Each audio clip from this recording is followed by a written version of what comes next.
এবার হত্যা মামলার আসামি হলেন বাংলাদেশের জনপ্রিয় কন্টেন্ট ক্রিয়েটর তহিদ আফ্রিদি। রাজধানী যাত্রাবাড়ী থানায় এই মামলা দায়ের করেন জয়নাল আবেদিন।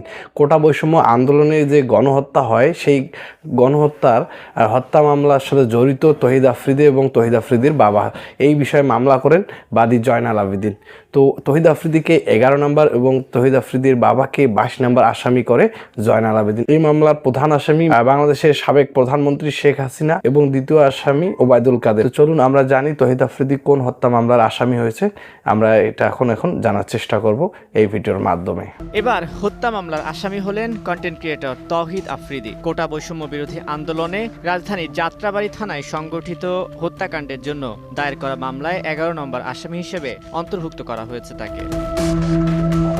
বাদী মোহাম্মদ জয়নাল আবেদিনের করা হত্যার অভিযোগে এই মামলায় প্রধান আসামি শেখ হাসিনা। তালিকায় 2 নম্বরে আছেন ওবায়দুল কাদের এবং 3 নম্বরে আব্দুল্লাহ আল মামুন। একই মামলায় তৌহিদ আফ্রিদির বাবা নাসির উদ্দিন সাথীকে 22 নম্বর আসামি করা হয়েছে। মামলায় সর্বমোট আসামি 25 জন।